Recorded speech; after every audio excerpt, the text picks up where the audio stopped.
Session में बात अपन करने जा रहे हैं कोटा कोचिंग की, जिसे कहते हैं काशी, शिक्षा की काशी जिसे कहा जाता है, महानगरी जिसे कहा जाता है। हाल ही में न्यूज आई है कि वहां पर लगभग 30 to 40% स्टूडेंट्स जो हैं इस सेशन के लिए कम पहुंचे, कम एनरोल हुए हैं।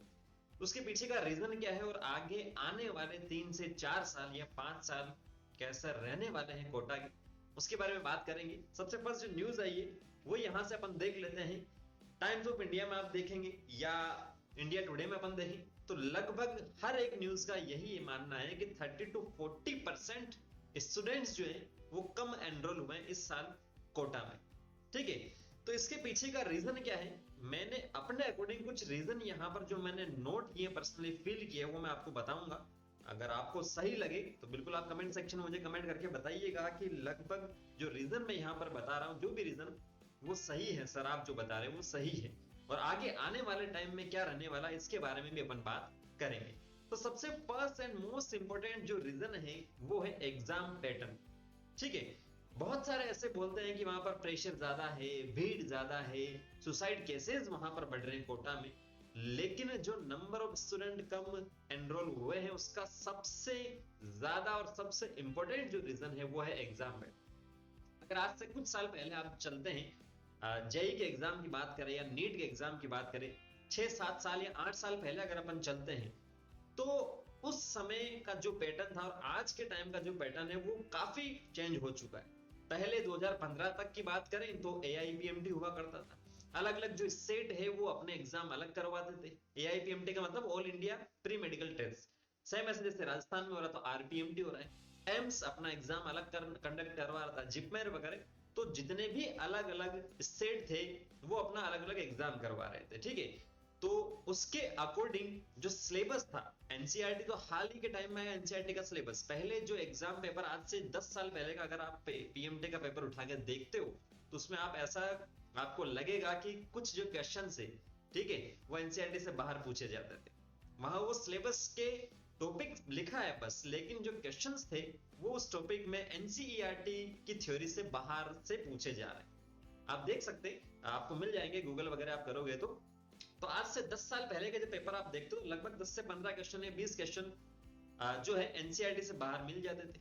अब इतना जो स्टडी मटेरियल है एनसीईआरटी पढ़ के आप क्लियर नहीं कर पाओगे जो आज का जो एग्जाम है उस टाइम के एग्जाम के कंपेयर करके। ठीक है, तो आज जो आप पढ़ रहे हो उस टाइम को आप नहीं क्लियर कर पाओगे उस टाइम का जो एग्जाम था। तो सबसे पहला तो एग्जाम पैटर्न चेंज हुआ, एनसीईआरटी बेस्ड। बायो में तो 100% एनसीईआरटी आ रहा है, प्लस केमिस्ट्री एंड फिजिक्स की बात करें उसमें भी लगभग ऐसा ही चल रहा है नीट के अंदर तो, बट जेई में थोड़ा सा है। जो ओवरऑल अगर अपन बात करें तो पेपर का लेवल यहां से क्या हो रहा है, इजी हो रहा है। ये बात आप मानो या ना मानो, पहले के कंपैरेटिवली अभी बहुत चेंज हुआ है एग्जाम पैटर्न में। एनसीईआरटी पढ़ के ऐसे ऐसे स्टूडेंट्स मैंने देखे जो बिना कोचिंग के सेल्फ स्टडी से केवल टेस्ट सीरीज ज्वाइन करके सेलेक्ट हो रहे नीट में, वो भी फर्स्ट अटेम्प्ट में 12th के साथ प्रेशर्स। ठीक है, तो एग्जाम पैटर्न का तो रोल ही, अब इतना इजी होगा सर, आप कैसे बोल रहे हो इजी, पढ़ के देखो एक बार तभी तो पता चलेगा। हाँ मैं मान रहा हूँ पढ़ना थोड़ा सा हार्ड है, लेकिन मैं कंपेयर कर रहा हूँ पहले से अभी से। ठीक है, तो अब जब एग्जाम पैटर्न इजी हुआ है तो जो स्टूडेंट्स एनसीईआरटी स्कूल में पढ़ रहे हैं या केवल टेस्ट सीरीज से पढ़ रहे हैं तो वो घर बैठे बैठे अपने आप से सेलेक्ट हो रहे हैं, तो उनको बाहर जाने की क्या जरूरत, उनको कोटा आने की क्या नीड है। ठीक है, और अगर मान भी लोग उनको कोचिंग करनी है, पेपर तो इजी आ ही रहा है, अपने शहर में ही कोई छोटा बड़ा कोचिंग देख लेंगे, क्यों कोटा की बड़ी नामी कोचिंग्स में वो जाएंगे, एनरोल होंगे, वहां पर पैसा भी ज्यादा नहीं। तो फर्स्ट जो पॉइंट है वो एग्जाम पैटर्न है। सेकंड है कोचिंग फी, जो उसको अपने शहर में फी जो उसकी लग रही थी कोचिंग की 70,000 या 60,000, वो कोटा में लगभग 1,20,000 1,30,000 प्लस वहां रहना खाना वो अलग। तो इतना सारा महंगाई वैसे बढ़ चुकी है, तो आपको पता ही है, सिंपल सा न्यूज वगैरह देखते हो तो अपने शहर में अफोर्डेबल जो कोचिंग है वहां पर वो जाएगा, और वहीं से सेलेक्ट हो रहा तो फिर वापस से वही बात है, क्यों कोटा हो जाएगा, क्यों सीकर जाएगा, क्यों दिल्ली जाएगा, क्यों जयपुर जाएगा, जो बड़ी बड़ी कोचिंग्स जहां पर है। ठीक है, तो कहीं ना कहीं ये भी एक फैक्टर है कोचिंग फी वाला। थर्ड भी यहां पर इंपॉर्टेंट है, ऑनलाइन एजुकेशन। जब से कोविड आया था 1 साल भर के लिए, उसके बाद से ऑनलाइन एजुकेशन का जो मार्केट है अपने पीक पे है। वो ऑफलाइन अगर कोई कोचिंग जा भी रहा है तब भी उसने साइड में ऑनलाइन जो ज्वाइन कर रखे हैं अलग अलग कोर्स, चाहे लाइव हो, चाहे रिकॉर्डेड हो, चाहे टेस्ट सीरीज हो, कम पैसों में 2000, 3000, 4000 में कंप्लीट उसको पैकेज मिल रहा है, including test series, complete theory, doubt और प्रैक्टिस शीट और सारा सब कुछ टेस्ट सीरीज। जब उसको 5000 के अंदर उसको मिल रहा है तो क्यों वो जाके 1 लाख से ज्यादा की फीस देगा, क्यों वो बाहर रहेगा? समझ पा रहे हो ना बात? ये भी एक रीजन है कोटा में बच्चे कम होने का। नेक्स्ट रीजन की अगर अपन बात करें तो वो है प्रेशर। आए दिन 1 महीने में 2 महीने में न्यूज आती है कि कोटा में इतने स्टूडेंट ने इसने सुसाइड कर लिया, ये कर लिया, वो कर लिया। हालांकि जरूरी नहीं है कि केवल वो प्रेशर स्टडी का ही हो, कोचिंग का ही हो, कुछ और भी वहां से हो सकता है।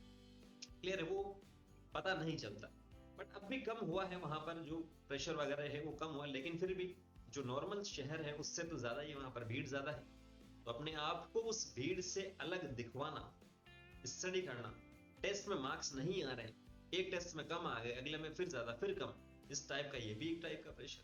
प्लस खाना, रहना, अगर सही खाना ही नहीं मिलेगा, प्रॉपर उसको डाइट ही नहीं मिल पा रही है, तो कैसे तो वो पढ़ेगा, कैसे वो तैयारी करेगा? ये भी एक रीजन है कोटा शहर में कम होने का स्टूडेंट। थर्ड एंड लास्ट जो रीजन है वो है बेड कंपनी।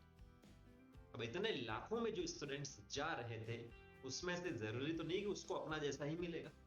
क्लासरूम में, हॉस्टल में, पीजी में या कहीं पर भी कुछ ना कुछ 1-2% तो ऐसे मिल ही जाएंगे उसको स्टूडेंट जो उसके जैसे नहीं है, और उन्हीं के साथ में रह करके वो थोड़ा सा भटक जाता है, और भटकने के बाद तो फिर दिक्कत ही।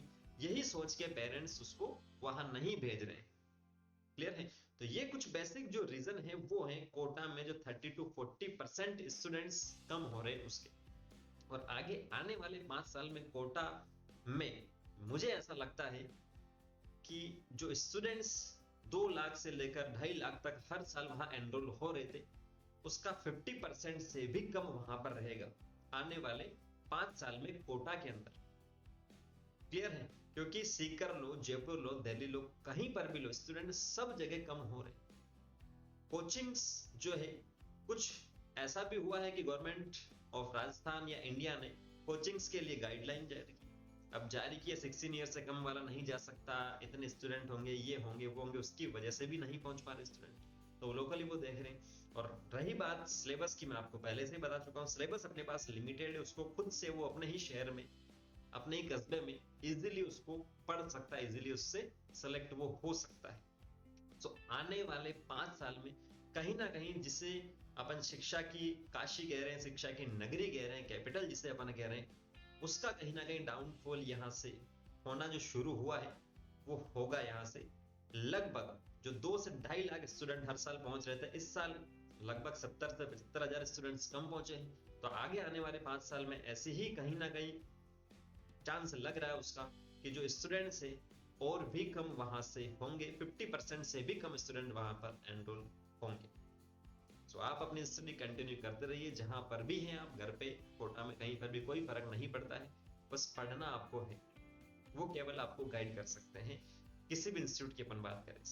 Thank you, all the way.